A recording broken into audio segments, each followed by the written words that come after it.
Football féminin, donc, où en est la Côte d'Ivoire? Est-ce que vous pensez que le football féminin progresse ici chez nous?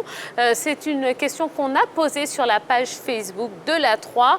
On tâchera même de vous donner les résultats un petit peu plus tard dans l'émission. Pour l'instant, je vous invite à prendre les ardoises. Donc, est-ce que vous pensez que le football féminin progresse? Oui ou non? Et pourquoi? Allez, rapidement, on y va. Henri-Jo, oui. Jojo, Yellow et Christine Ezoa, non. Non également pour Dorgelès et oui pour Roger Stéphane. Alors, je commence par Henri-Jo. L'élément même là nous a situés. Depuis 2014, la Côte d'Ivoire quand même arrive à se hisser au niveau des grandes nations dans ce qui est du football féminin. 2014, 2015, on participait à la Coupe du Monde. Derrière, il y a eu pas mal d'éditions, notamment, c'est vrai, on perd ces deux finales de la Coupe UFOA en 2018 et en 2019, mais c'est aussi, il faut rappeler que c'est face au Ghana et face au Nigeria, donc deux pays aussi qui travaillent très sérieusement en ce qui concerne le football féminin. Bon, je pense qu'on a eu quand même une bonne période et aujourd'hui, on n'est plus comme des novices dans ce sport. Donc, nous, quand on rencontre d'autres équipes, elles se mettent à fond. Mais quelque part, il y a du travail qui est fait et ça permet à ce football-là quand même de pouvoir exister. Yellow. Je suis désolée. Le football... On est désolé. Ok, on est désolé, mais moi particulièrement, je suis désolée. Le football ivoirien ne progresse pas. Féminin. Ivoirien ne progresse pas. Il parlait tout de suite de cet élément qu'on a suivi. On a vu qu'il y avait une ascendance du football féminin ivoirien et après un moment, tout a stagné. Donc là, si on dit que ça progresse, je pense que là, on est en contradiction. Le football ivoirien stagne, ça ne progresse plus en fait. Voilà. Roger Stéphane. J'ai dit oui un peu par dépit, parce qu'honnêtement, je n'ai pas envie de tirer à boulet rouge sur le football féminin, qui a beaucoup de problèmes, à la vérité. J'ai dit oui parce que le niveau de l'équipe nationale est bon. Nous sommes 5e africains sur le dernier classement qui a été fait. Donc sur ça, on peut se rassurer qu'il y a quelque chose qui est fait. Mais en même temps, sur le niveau de notre championnat local, on va dire non, parce que le championnat local, là, il y a beaucoup de choses à dire là-dessus. Donc, c'est un sentiment mitigé que j'ai. Parce qu'il n'y a pas longtemps, on était 3e à la CAN, on était à la Coupe du Monde. Et depuis, plus rien, éliminé sur les compétitions qu'on a évoquées, les Jeux de Tokyo et UFOA-B. Mais c'est un football qu'il faut bien mettre dans un contexte. Et c'est dans ce contexte-là, c'est de ce contexte-là que nous allons parler dans ce débat. Mais sinon, à mon avis, il y a du potentiel au niveau du football féminin. On a une réaction sur le net. Sur le net, AS Moïse rend le niveau du football féminin regresse ces dernières années. N'oublions pas que cette équipe a joué la Coupe du Monde et cette année, elle n'a pas pu se qualifier pour les JO. Christine Ezoa, comment est-ce que vous jugez le niveau du football féminin ivoirien? Bon, pour que le niveau du football féminin soit élevé, on manque de compétition. Le championnat n'est pas régulier. En fait, c'est ça le problème. Si le championnat n'est pas régulier, les joueuses ne peuvent pas compétir, elles ne seront pas en jambes, à part l'équipe nationale.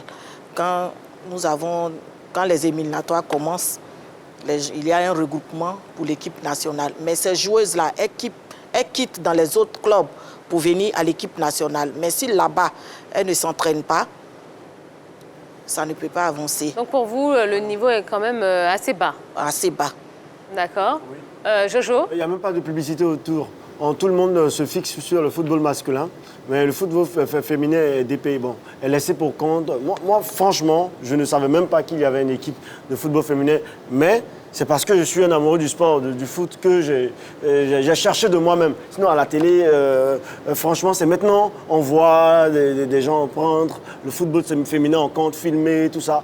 Il n'y a pas de joueuses professionnelles plébiscitées par les médias. On parle de Naï Esther, mais c'est tout récemment. Ouais. Et puis, moi, je pense que si on mise beaucoup sur ça, je pense que les joueurs de football féminin vont se prendre au sérieux. Et puis, bon, une autre réaction sur la page La 3.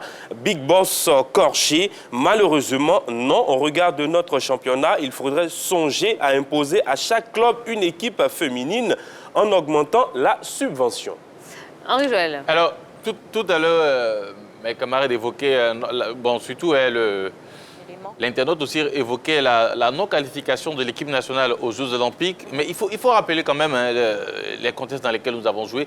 Il faut rappeler aussi les équipes contre qui nous avons joué. Voilà, on a joué déjà face au Nigeria. Le Nigeria, oui. Et au Cameroun. Aujourd'hui, on sait ce que représentent ces deux nations au niveau Avec l'Afrique du Sud, ce sont les trois meilleures nations sur le continent. Meilleures nations. D'abord, le Nigeria. On fait un match nul à Abidjan, 1-1.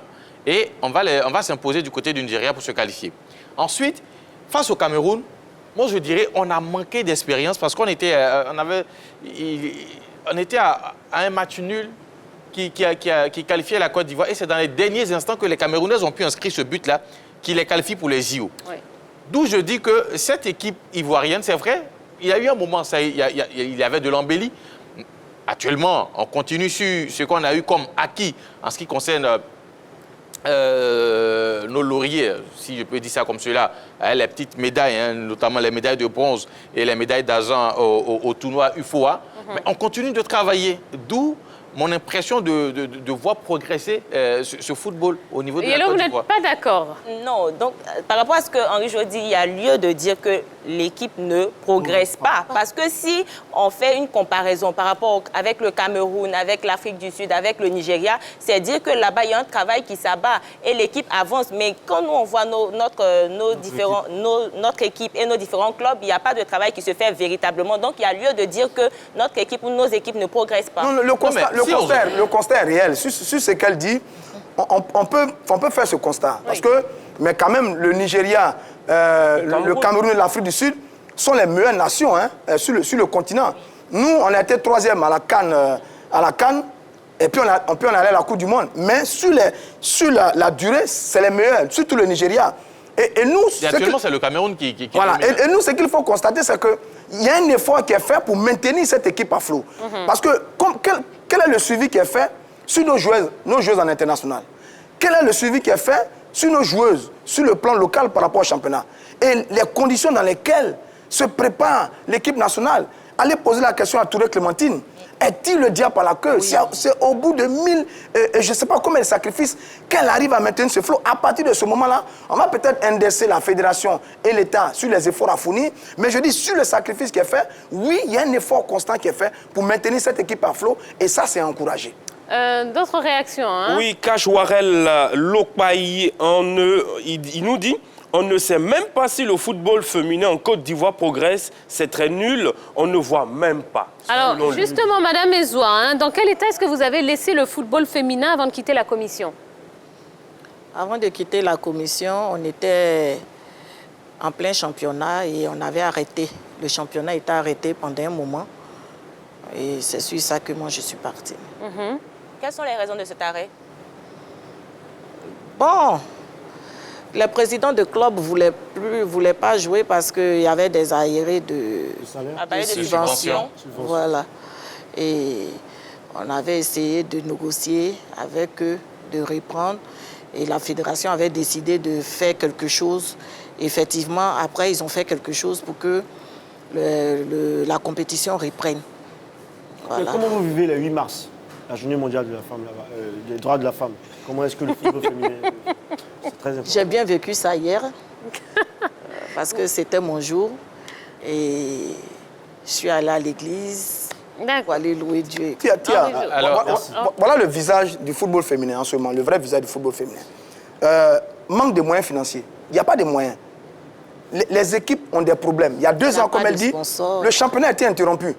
Les présidents de clubs réclamaient des subventions pour compétir, pour avoir une compétition. Il n'y en avait pas. Vous savez, les clubs sont financés à hauteur de 2 500 000 francs par saison pour faire vivre un club. En euros? C'est extraordinaire en francs CFA. Les hommes en Ligue 1 ont 75 millions. Les femmes ont 2 500 000. C'est inexistant. On peut rien faire avec ça. Donc, quand on voit le visage actuel, les raisons sont profondes. Et la raison essentielle, elle est financière. Maintenant, quelle est la mobilisation qui est faite au niveau de la fédération? Quelle est la mobilisation qui est faite au niveau de l'État? Ce sont les grandes questions qui demeurent, qui n'ont pas encore été répondues. Alors, moi, avant, il y avait une seule division quand moi je venais, et j'ai créé la 2e division. Absolument. Voilà. La première division a 10 équipes, la 2e division a 10 équipes. Vous voyez, il y a des efforts qui sont faits Pour un football qui n'a pas de moyens et qui stagne, on a même réussi à créer une deuxième division. Ça veut dire qu'il y a un potentiel, il y a une volonté, il y a beaucoup de clubs mais malheureusement stoppée par la fameuse question de l'argent. Ça, c'est dommage. Alors, moi, je veux savoir, pourquoi vous êtes parti de la commission concernant le football féminin? Parce que, à vous entendre, c'est que vous abattez du bon travail, normalement. Vous avez créé même la deuxième division. Mais pourquoi vous êtes parti? Ou vous avez été obligé de partir? Bon, j'étais obligé de partir parce qu'il y a eu un incident qui s'était passé. L'incident, c'était quoi? Ici, il n'y a pas de secret. L'incident, c'était ce que mon président délégué a donné à voter non. Il n'a pas donné son quitus au comité exécutif que je faisais partie. Voilà. Et ça a vraiment bouleversé beaucoup de choses. Et malheureusement, c'est moi qui ai pris tous les pots cassés, puisque le club Mosso FC m'appartient. Et il était là en tant que délégué. Comme j'étais au football féminin, je l'avais mis pour qu'il s'occupe du club Mosso FC pendant ce temps que moi, je m'occupais des filles. Et malheureusement, il dit qu'il n'était pas d'accord avec leur rapport financier. Notre rapport financier, il a voté non. Maintenant, vous, comment vous avez pris cela? Comment vous avez réagi après? Vous vous êtes séparé de lui, il ne dirige plus le club, voilà. Non, il ne dirige plus le club parce que, à la suite de ça, oui, le club même est descendu en deuxième division. Il y a eu plein de petits problèmes, tout et tout, et à cause de cet incident. Parce que vraiment, moi-même, j'étais dépassée. Parce que ça fait 10 ans que je suis dans le sport et je ne pouvais pas accepter. Je ne pouvais pas accepter qu'il ne donne pas son quitus. Parce que moi-même, je suis au comité exécutif. Parce que si tu critiques mon travail, c'est pas normal. Alors, bien vrai qu'il peut critiquer, mais quand même, il aurait dû vraiment...